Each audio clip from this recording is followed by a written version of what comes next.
Hello students.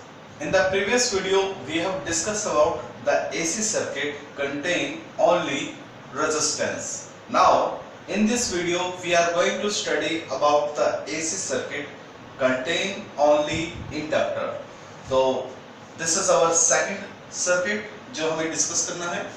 तो प्यारे बच्चों, जिन्होंने प्रीवियस वीडियो देखा है तो उनको इस आर्टिकल में कोई दिक्कत नहीं आने वाली है, क्योंकि we will follow the same step as we done in the previous one. तो देखिए, AC circuit contain only C. तो सबसे पहले आपको क्या बताया था, we have to draw the diagram. सबसे पहले डायग्राम ड्रॉ कर लेते हैं प्यारे बच्चों. तो हम एक एसी सर्किट बनाएंगे. एसी सर्किट मींस हमारा जो करंट सोर्स है वो क्या होना चाहिए, AC. This is the symbol of AC source. Okay. और ये जो हमारा सर्किट है इसमें पहले हमने क्या लिया था, रेजिस्टेंस, और इस बार हम लेने वाले हैं इंडक्टर. ओके. इसका सिंबल क्या होता है, L. चलिए, तो यहां जो वोल्टेज होगा V is equal to V not sine omega t. This is the voltage. तो प्यारे बच्चों, we have V is equal to V not sine omega t. Equation number 1. तो सबसे पहले हमने आपको बताया था कि हम किस चीज की इक्वेशन लिखते हैं, हम वोल्टेज की इक्वेशन लिखते हैं प्यारे बच्चों. और हमारा मेन मकसद क्या है, दो तीन स्टेप में. पहला स्टेप क्या होता है, हम वोल्टेज की इक्वेशन लेके चलते हैं और वोल्टेज की इक्वेशन की हेल्प से करंट की इक्वेशन को हम लेकर आते हैं. तो ये हमारा वोल्टेज का equation V is equal to V not sine omega t, AC voltage. अब हम इसकी हेल्प से किसको लेकर आएंगे, करंट की इक्वेशन को लेकर आएंगे. तो चलिए, L के लिए, R के लिए हमने क्या फॉर्मूला यूज किया था, V is equal to IR. तो L के लिए हम यूज करेंगे फैराडे सेकंड लॉ. तो देखिए, सिंस प्यारे बच्चों फैराडे लॉ क्या था, E is equal to L DI over DT. तो ये था हमारा फैराडे लॉ. ठीक है. E is equal to d phi over d t. Phi की जगह हमने क्या लिया था, Li. L बाहर आ गया था, I अंदर. ठीक है, ये सारी बातें आप कर चुके हैं. चलिए, यहां ये जो E है EMF है, और EMF क्या होता है, वोल्टेज. तो देखिए, जो E है वो एक्चुअली क्या है, वो वोल्टेज है. तो देखिए, नेक्स्ट स्टेप क्या हो जाएगा, V is equal to L DI over DT. ठीक है प्यारे बच्चों, V की वैल्यू रखिए V not sine omega T L DI over DT. चलिए, यहां DI इज इक्वल टू, बताइए क्या होगा, V not over L sine omega t dt. समझ में आ गया होगा आपको. हमें किसकी वैल्यू निकालनी है, करंट की. तो DI ये लिया, L डिवाइड में चला जाता है और DT मल्टीप्लाई में चला जाएगा. क्या ये बात समझा में? ओके. आप दोनों तरफ प्यारे बच्चों इंटीग्रल कर दीजिए. DI is equal to V not over L sine omega t dt. देख लीजिए, क्या ये बात समझ में आ गई. चलिए आगे बढ़ते हैं. यहां से अगर आप देखेंगे तो DI का जो इंटीग्रल होगा वो क्या होगा, I. ठीक है, या देख लीजिए, integral DI as it is V not over L constant है, बाहर आ जाएंगे, integral sine omega t dt. देख लीजिए, ठीक है प्यारे बच्चों, आगे बढ़ते हैं। ओके, डी आई का इंटीग्रल करेंगे तो हमें क्या मिलेगा, I V not over L as it is, और साइन का इंटीग्रल क्या हो जाएगा, साइन का इंटीग्रल हो जाएगा माइनस कॉस, देख लीजिए साइन ओमेगा टी का integral minus cos omega T upon omega. Okay प्यारे बच्चों, ये ओमेगा बाहर आ जाएगा एल के साथ, तो I is equal to V not over omega L minus cos omega t. क्या ये बात समझ में आ गई? ओके, तो जरा ध्यान देना प्यारे बच्चों, सिंस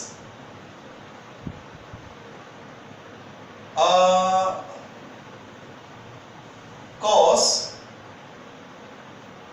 ओमेगा टी, देखिए जिनका मैथ्स अच्छा है उनको मालूम होगा, since cos theta is equal to sine 90 minus theta. Okay, तो इसका मतलब अगर मैं दोनों तरफ माइनस लगा देता हूं तो minus cos theta is equal to minus के साइन 90 माइनस थीटा। देखिए अगर कॉस थीटा क्या होता है, साइन 90 माइनस थीटा, तो माइनस कॉस थीटा क्या हो जाएगा, दोनों तरफ माइनस लगा दिया। अब क्या होगा, देखिए minus cos theta is equal to, ये माइनस अगर अंदर जाएगा तो आप इसको ऐसे भी लिख सकते हैं, देख लीजिए साइन थीटा माइनस 90, ये माइनस अंदर चला जाएगा तो 90 माइनस का और थीटा प्लस का हो जाएगा। क्लियर हो गया? तो देखिए यहां से इसको जरा समझिए, इसको मैं लिख देता हूं इक्वेशन ए। तो equation A become, equation A क्या बन जाएगा, देखिए I is equal to V not over omega L sine theta का काम कौन कर रहा है, ओमेगा टी। ठीक है, तो यहां देखिए I is equal to V not over omega L, ठीक है, तो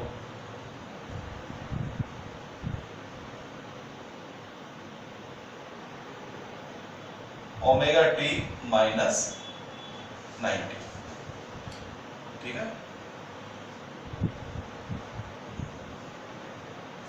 ये मैथमेटिकल एक्सप्रेशन है जिसको हमने यहां पर यूज किया है, ठीक है। Minus cos theta is equal to sine theta minus 90, तो माइनस कोस ओमेगा टी क्या हो जाएगा, ठीक है।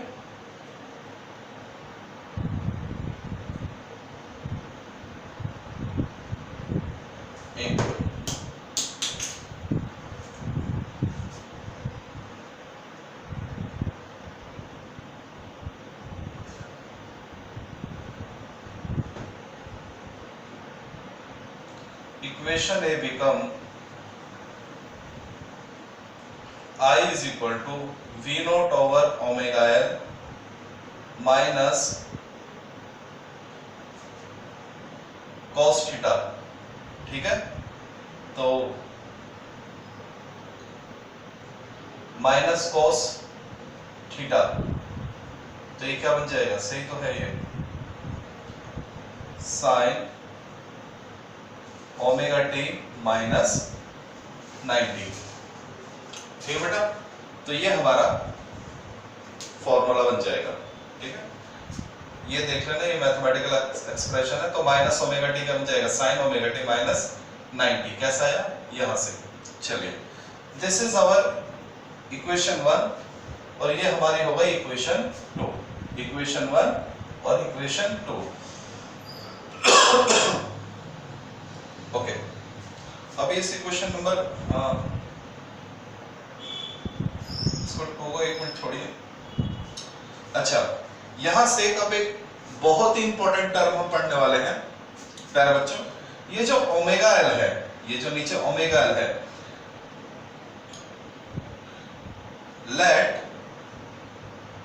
Omega L is equal to XL. बहुत ही ज्यादा इंपॉर्टेंट टर्म है ये जो ओमेगा एल है इसको हमने ले लिया एक्सएल।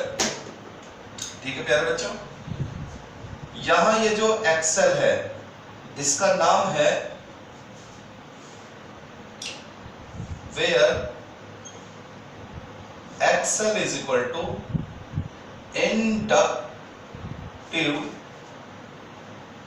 रिएक्टेंस। इंडक्टिव रिएक्टेंस, या और इजी तरीके से समझे तो, अगर आप इसको बहुत ही सिंपल लैंग्वेज में समझना है, रेजिस्टेंस ऑफ इंडक्टर। जैसे एक वायर का रेजिस्टेंस होता है R, तो किसी भी कॉइल का जो रेजिस्टेंस होगा वो क्या होगा, XL।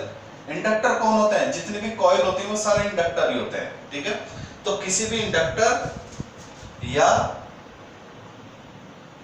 कॉइल का जो रेजिस्टेंस होगा वो क्या होगा, XL होगा। ठीक है प्यारे बच्चों, तो ये जो हमारी इक्वेशन है क्या बन जाएगी, I is equal to V not over XL sine omega T minus 90।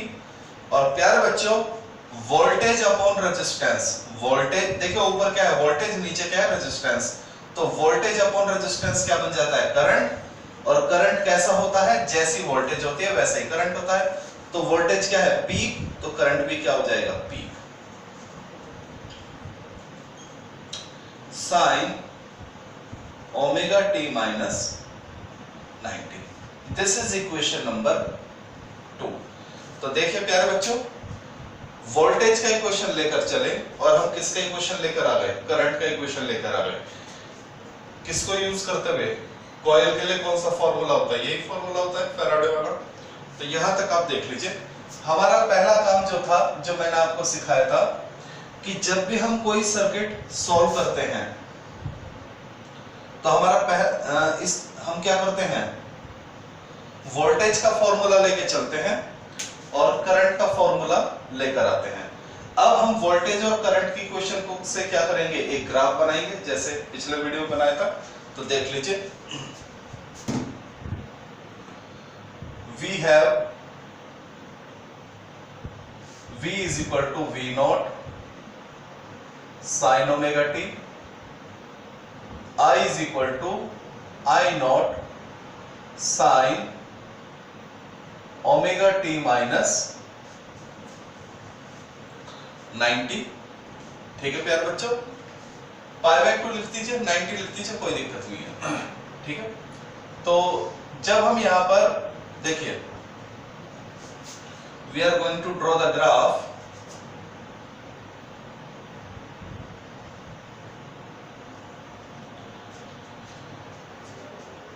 कल भी हमने ये किया था, टाइम और वोल्टेज और करंट को लेकर, वोल्टेज और करंट, इनको लेके हमने वैल्यूज निकाली थी। टाइम की वैल्यू हमने क्या ली थी, 0, T/4, T/2, 3T/4 और T।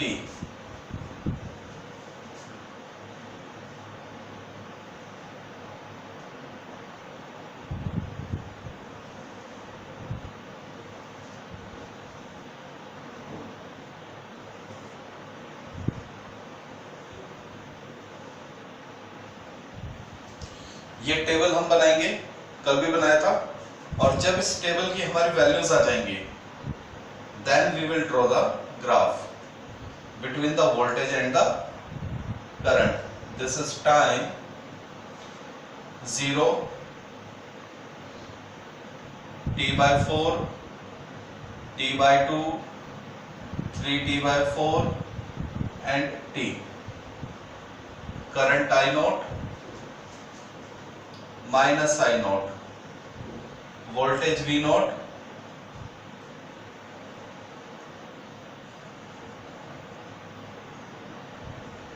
minus V0।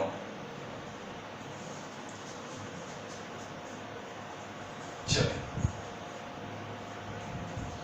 तो प्यारे बच्चों वैल्यू से निकालेंगे। देख लीजिए, स्मॉल, सबसे पहले वोल्टेज की वैल्यू स्मॉल टी की जगह क्या रख दीजिए 0, तो क्या हो जाएगा साइन 0, और साइन 0 0, तो वोल्टेज की वैल्यू क्या आ जाएगी 0 आ जाएगा। ठीक है, ओके। ऐसे ही टी की वैल्यू 0 रखिए इस इक्वेशन में, करंट की इक्वेशन में, तो जब t की वैल्यू 0 रखेंगे तो ये 0 हो जाएगा, क्या आ जाएगा साइन माइनस 90, माइनस बाहर आ जाएगा, साइन 90 1 हो जाएगा, तो ये आएगा माइनस के I0। तो ये आपको पता होना चाहिए। ऐसे ही देखिए, एक ट्रिक सिखा देता हूं मैं आपको, ठीक है ना। 0 के बाद मैक्सिमम वैल्यू, अगर आपको पहली वैल्यू मालूम है ना तो बाकी वैल्यू इजी आ जाएंगी। 0 के बाद मैक्सिमम वैल्यू, फिर 0, फिर निगेटिव में मैक्सिमम वैल्यू, और फिर 0। ये हमेशा आंसर ऐसे आएगा, 0 पॉजिटिव मैक्सिमम, 0 निगेटिव मैक्सिमम, 0, ये सीक्वेंस है। अब जरा बता सकते हैं नीचे वैल्यूज कैसे आएंगी। जैसे ये आपको क्या मिल गया, निगेटिव मैक्सिमम है, तो निगेटिव मैक्सिमम के बाद क्या आएगा 0 के बाद पॉजिटिव मैक्सिमम, फिर 0, फिर निगेटिव मैक्सिमम के बाद 0, फिर पॉजिटिव मैक्सिमम, फिर 0, फिर निगेटिव मैक्सिमम। हाँ, यही वैल्यू आने वाली है, देख लीजिए।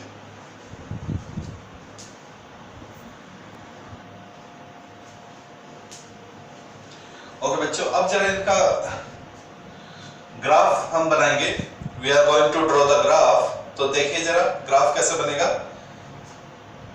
सबसे पहले करंट को देख लीजिए, करंट कहां से स्टार्ट है, माइनस निगेटिव से, इधर से, तो माइनस निगेटिव से 0 तक जाता है।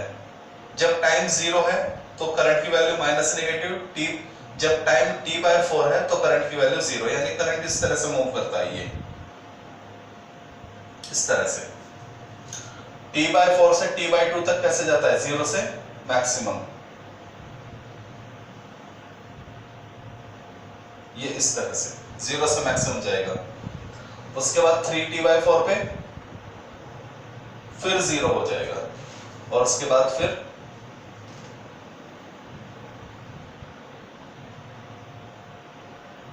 ये करंट का ग्राफ समझ आ गया। ओके, अब जरा वोल्टेज को देखिए। जब टाइम 0 है तो वोल्टेज क्या है 0, तो टाइम 0 पे वोल्टेज क्या है 0। ओके, इसके बाद जब टाइम क्या हो गया t/4 तो वोल्टेज क्या हो जाती है मैक्सिमम, यानी वोल्टेज कहां जाएगा t/4 टाइम पे वोल्टेज मैक्सिमम हो जाता है। t/4 पे वोल्टेज क्या हो जाएगा मैक्सिमम, फिर t/2 पे वोल्टेज क्या हो जाएगा 0, ये, फिर 3t/4 पे वोल्टेज क्या हो जाएगा नेगेटिव मैक्सिमम,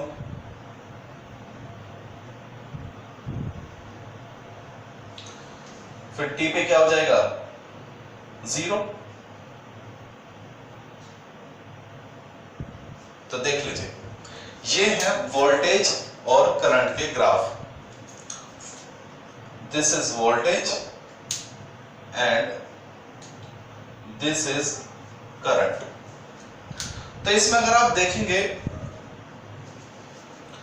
दोनों इक्वेशन को जरा ध्यान से देखिए प्यारे बच्चों। V इज इक्वल टू, आपकी एक इक्वेशन है V is equal to V0 sine omega T, और I क्या है I0 sign omega T minus 90। देखिए करंट में क्या आ रहा है माइनस 90, माइनस यानी पीछे, और कितना 90 डिग्री। तो इंडक्टर के केस में, अरे मैंने यहां सी लिख दिया, ये एल है मेरा, एल और सी एक जैसे लगता है, ठीक है। हाँ भाई चलिए, वो मेरा एल थोड़ा सी टाइप का बन गया था, एल है ये, ओके। इंडक्टर के केस में प्यारे बच्चों, जो करंट है वो वोल्टेज से 90 डिग्री क्या होता है, पीछे चलता है, ठीक है। पिछले वीडियो में हमने सीखा जो रेजिस्टेंस होता है, रेजिस्टेंस में वोल्टेज और करंट कैसे चलते हैं, एक साथ चलते हैं, लेकिन इंडक्टर के केस में वोल्टेज पहले चलता है और करंट 90 डिग्री पीछे चलता है। ये मेन इंपॉर्टेंट लाइन है, ये आपको पता होनी चाहिए 1 मार्क्स के लिए भी, ठीक है। तो देख लीजिए, इन inductor, in inductor current is pi by 2 lag behind by voltage। Inductor में जो करंट है वो वोल्टेज से पाई बाय 2 पीछे चलता है, वोल्टेज पाई बाय 2 आगे चलता है, करंट कैसे बोल सकते हैं, दोनों बातों का मतलब एक ही है। या तो आप ये बोलिए कि इंडक्टर में करंट वोल्टेज से 90 डिग्री पीछे चलता है, या इसी बात को आप ऐसा बोलिए कि इंडक्टर में वोल्टेज करंट से 90 डिग्री आगे चलता है। क्या ये बात समझ में आ गई? ओके, तो ये था पूरा हमारा आर्टिकल, ठीक है। इसमें और भी कुछ बातें हैं जो पूछी जाती हैं, ये तो पूरा अपना आप में डेरिवेशन आ सकता है आपके एग्जाम में, बाकी छोटी छोटी बातें और पूछी जा सकती है, जैसे पावर क्या होती है, पावर फैक्टर क्या होता है, फेज डायग्राम क्या होता है, जो हमने पिछले आर्टिकल में भी करे थे। तो मेरे ख्याल से एक बार वीडियो को पॉज करके इसको नोट डाउन कर लिए, तो देन वी मूव फॉरवर्ड। तो आई थिंक दैट आपने कर लिया होगा। चलिए आगे बढ़ते हैं।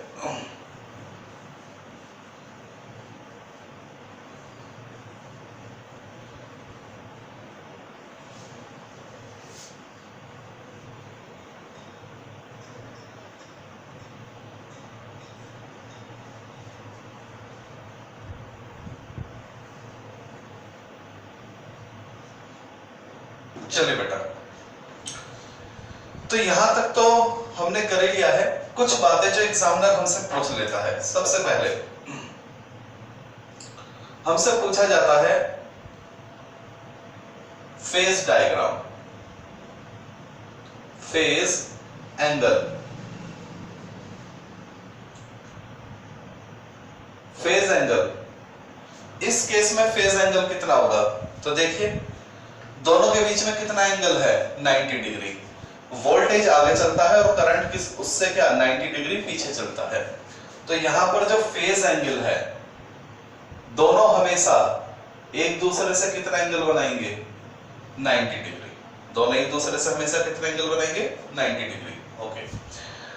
उसके बाद अगर एग्जाम में आपसे फेज एंगल पूछ ले एल के लिए, इंडक्टर के लिए, तो 90 डिग्री। और अगर आपसे पूछ लिया जाए पावर फैक्टर, तो क्या बताया था पिछले वीडियो में पावर फैक्टर का फॉर्मूला? पावर फैक्टर का फॉर्मूला होता है cos फाई, और फाई कितना है 90 डिग्री, और cos 90 कितना होता है प्यारे बच्चों, 0। ये है पावर फैक्टर। और अगर आपसे ये पूछ लिया जाए कि फेज डायग्राम बनाइए, क्या बनाइए, फेज डायग्राम। चलिए फेज डायग्राम बनाते हैं। मैंने आपको क्या बताया था, फेज डायग्राम कैसे बनेगा, ये देखिए, सिंपल है।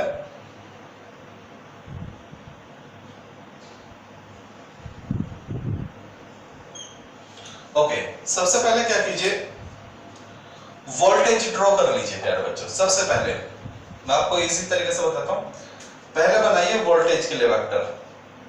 तो ये वेक्टर हो गया वोल्टेज का, ये वेक्टर क्या हो गया, वोल्टेज का। वोल्टेज के लिए देखिए साइन के साथ क्या लिखा हुआ है, ओमेगा टी। वोल्टेज वाली इक्वेशन में साइन के साथ क्या लिखा है, ओमेगा टी, ठीक है। तो ये एंगल हो जाएगा हमारा ओमेगा टी। क्या ये बात समझ में आ गई? ओके। अब जो करंट है वो वोल्टेज से 90 डिग्री क्या है, पीछे। तो ये जो वोल्टेज है, वोल्टेज से 90 डिग्री पीछे चलते हैं, वोल्टेज से 90 डिग्री पीछे चलते हैं। ठीक है ना प्यारे बच्चों।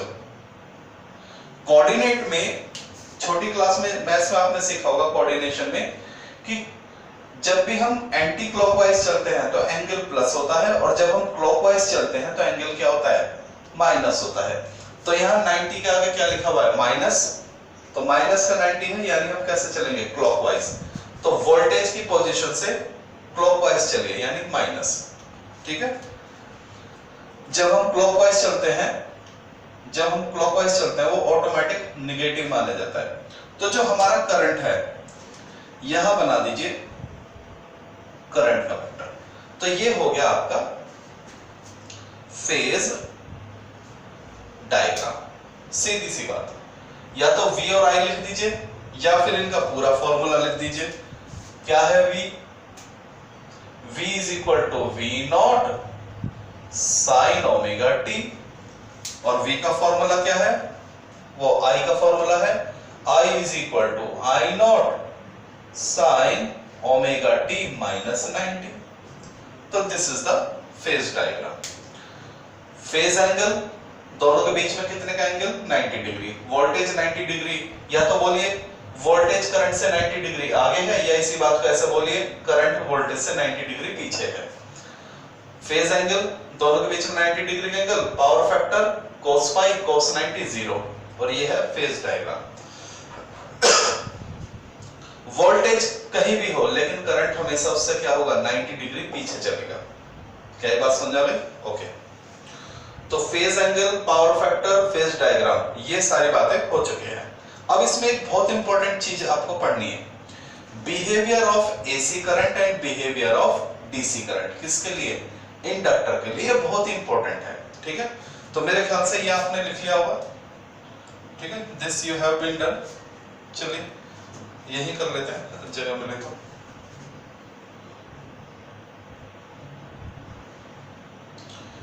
Behaviour of AC and DC current for inductor. बहुत इंपॉर्टेंट कंसेप्ट है। जो इंडक्टर है, हमारी जो कॉइल है, वो एसी के लिए कैसा बिहेव करती है और डीसी के लिए कैसा बिहेव करती है। तो समझिए प्यारे बच्चों,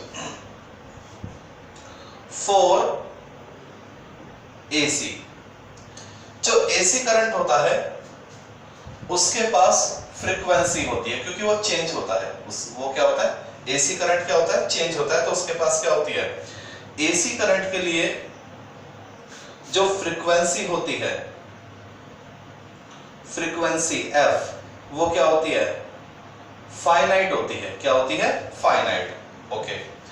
तो जो एक्सएल होता है, एक्सएल अभी बताया था आपको, एक्सएल क्या था, इंडक्टर का रेजिस्टेंस। तो एक्सएल का जो फॉर्मूला होता है प्यारे बच्चों, वो होता है ओमेगा एल। ये तो आज ही पढ़ा है, XL is equal to omega L. और ओमेगा का फॉर्मूला क्या होता है, 2 पाई एफ। ये आप सभी समझते हैं। तो 2 constant, pi constant, L constant, और एफ भी क्या है, फाइनाइट। तो यानी इसकी वैल्यू क्या होगी, कुछ ना कुछ वैल्यू होगी। इंडक्टर के लिए एक्सएल की वैल्यू होती है, यानी जो इंडक्टर है वो एसी करंट को क्या देता है, एक रेजिस्टेंस देता है। तो इसका मतलब ये हुआ, inductor apply resistance to coil, वो एसी करंट। क्या वीडियो में दिखाई दे रहा है, let me check. Yes, visible. तो जो इंडक्टर है प्यारे बच्चों, वो एसी करंट को क्या देता है, रेजिस्टेंस देता है। यानी कोई भी कॉइल अपने अंदर एसी करंट को इजीली चलने नहीं देगी। यही तो मतलब हुआ। देखिए, एसी करंट के लिए फ्रीक्वेंसी की वैल्यू फाइनाइट का मतलब यानी कुछ ना कुछ वैल्यू होती है। अब कॉइल के लिए जो रेजिस्टेंस आज हमने सीखा, XL is equal to omega L. Omega का formula 2 pi F, 2 constant, pi constant, L constant, और एफ की वैल्यू है फाइनाइट, तो इस पूरे की वैल्यू क्या आ जाएगी, फाइनाइट आ जाएगी। यानी हमारे पास एक्सएल की कुछ ना कुछ वैल्यू है, रेजिस्टेंस की कुछ ना कुछ वैल्यू है। तो जो इंडक्टर है वो क्या देता है, अप्लाई करता है रेजिस्टेंस, किसको, एसी करंट को। यानी किसी भी कॉइल में अगर करंट चलता है, किसी भी कॉइल में अगर करंट चलता है तो कॉइल उसको क्या देती है, एक रेजिस्टेंस देती है। क्या ये बात समझ में आ गई? तो कॉइल अप्लाई रेजिस्टेंस किसके लिए, एसी करंट के लिए। चलिए आगे बढ़ते हैं। देखिए 4 डीसी करंट, ये था एसी करंट के लिए, डीसी करंट के लिए। तो जरा ध्यान देना, डीसी करंट की फ्रीक्वेंसी होती है 0। प्यारे बच्चों, डीसी करंट में फ्रीक्वेंसी नहीं होती, क्योंकि एसी करंट में करंट कैसे चलता है, ये फ्रीक्वेंसी होती है, और डीसी में करंट कैसे चलता है, बिल्कुल सीधा चलता है। फ्रीक्वेंसी क्या होती है, 0। यहां ये फ्लक्चुएट ही नहीं करता, सीधा चलता है, तो फ्रीक्वेंसी क्या होती है, 0। यहां पर फ्रीक्वेंसी होती है, ये करंट फ्लक्चुएट करता है। ओके, तो फ्रीक्वेंसी क्या हो गई, 0। अच्छा, एक्सएल देखिए, एक्सएल का फॉर्मूला क्या होता है, ओमेगा एल। ओमेगा एल क्या हो जाएगा, 2 पाई एफ। ओमेगा का फॉर्मूला, ओमेगा होता है 2 पाई एफ, कल पढ़ा था। ओमेगा का value 2 pi F, L as it is. अब देखिए डीसी करंट के लिए एफ क्या होता है, 0, तो यानी रेजिस्टेंस क्या हो गया, 0। यानी किसी कॉइल में अगर डीसी करंट फ्लो करेगा तो कोई रेजिस्टेंस नहीं लगेगा, यानी करंट इजीली क्या हो जाएगा, फ्लो हो जाएगा। तो देखिए इंडक्टर अप्लाई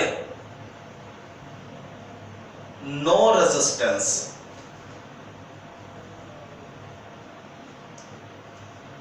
फॉर डीसी। इसका मतलब यह है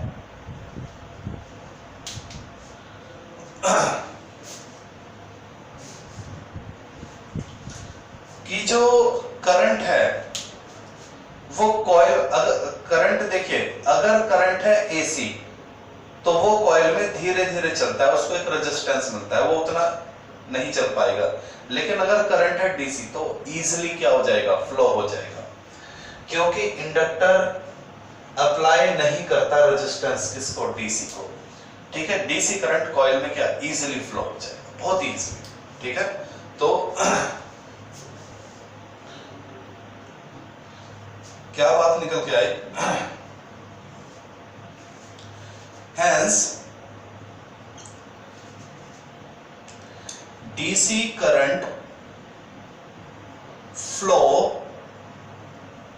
easily in inductor यानी coil, but AC not। बस सीधी सी बात समझ लीजिए, जो डीसी करंट है वो बड़े आसानी से फ्लो हो जाएगा कॉइल में, लेकिन एसी नहीं होगा। तो प्यारे बच्चों, ये हमने